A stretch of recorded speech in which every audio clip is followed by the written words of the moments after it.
दुनिया भर में कोरोना के बढ़ते प्रकोप के बीच WHO ने चेतावनी जारी की। कहा कि कोरोना का नया वेरिएंट ओमिक्रॉन इम्यून को भी चकमा दे सकता है।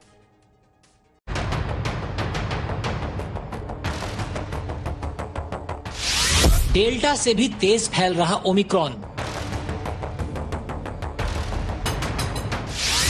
इम्यून को चकमा दे सकता है नया वेरिएंट। दुनिया में पिछले हफ्ते 1.5 करोड़ मामले आए सामने। पिछले 24 घंटे में 32 लाख से ज्यादा केस दर्ज। संक्रमण से होने वाली मौत से बचने के लिए वैक्सीन जरूरी। कोरोना वायरस का ओमिक्रॉन वेरिएंट डेल्टा वेरिएंट के मुकाबले तेजी से आगे निकल रहा है और पूरी दुनिया में इस वेरिएंट के संक्रमण के आंकड़े तेजी से बढ़ रहे हैं, जिसे लेकर WHO ने चेतावनी जारी की है। विश्व स्वास्थ्य संगठन ने कहा कि ओमिक्रॉन कोरोना के डेल्टा वेरिएंट को मात दे सकता है।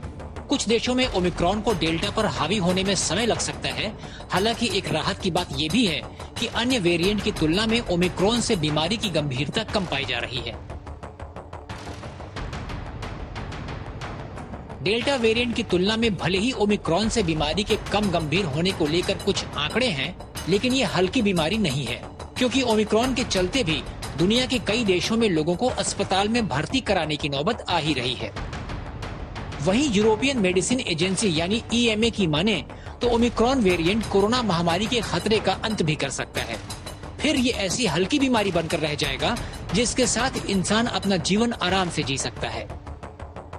अन्य देशों के डेटा और ओमिक्रॉन के चाल चलन से एक बात तो कंफर्म होती है कि अगर वैक्सीनेशन पर और ज्यादा जोर दिया जाए और नियमों का पालन किया जाए तो कोरोना की तीसरी लहर से जल्द ही पार पाया जा सकता है।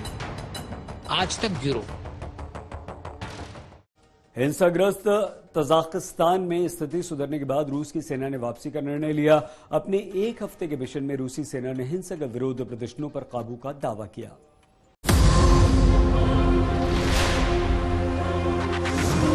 कजाकिस्तान की राजधानी अलमाटी में अपने सफल मिशन का ऐलान करती ये रूस की सेना है, जिसने यहाँ के राष्ट्रपति तोकायेव की अपील को पूरा कर वापस रूस लौटने की तैयारी कर ली है।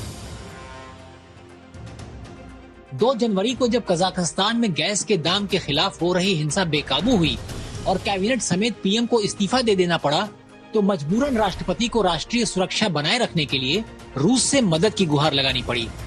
वहीं कजाकिस्तान में अंतरिम PM अली खान समाइलोव ने लोगों की मांगों को तुरंत पूरा करने का भरोसा दिया है, जिससे अब हिंसक प्रदर्शनों से कजाकिस्तान को राहत मिलने की उम्मीद जताई जा रही है। बीते एक हफ्ते में हुई हिंसा में उग्र प्रदर्शनकारियों ने कजाकिस्तान के हजारों सरकारी भवनों को आग के हवाले कर दिया। हिंसक झड़पों में कई पुलिस वाले और प्रदर्शनकारी भी मारे गए। यहाँ तक कि जब रूसी सेना की पहली टुकड़ी से स्थितियां नहीं सुधरी तो राष्ट्रपति तोकायेव ने रूस के राष्ट्रपति व्लादिमीर पुतिन से और सेना भेजने के लिए बातचीत की और पुतिन ने 2000 सैनिकों की एक और टुकड़ी मदद के लिए फिर से भेजी। हालांकि कजाकिस्तान के राष्ट्रपति तोकायेव के एक फैसले की आलोचना पूरी दुनिया में हुई, जिसमें उन्होंने हिंसा फैलाने वाले लोगों को बिना चेतावनी के गोली मारने का आदेश दे दिया था। अमेरिका ने भी रूस की सेना बुलाने को लेकर तोकायेव के आदेश को अपने नागरिकों पर अत्याचार करार दिया था। आज तक ब्यूरो। ब्राजील के मिनस गैरेस प्रांत में मूसलाधार बारिश और बाढ़ से 24 लोगों की मौत हो गई, दर्जनों लोग घायल हो गए। सैकड़ों घर पानी में डूब गए, जबकि बुनियादी ढांचों को नुकसान पहुंचा। फिलहाल 17,000 लोगों को सुरक्षित जगहों पर पहुंचा दिया गया।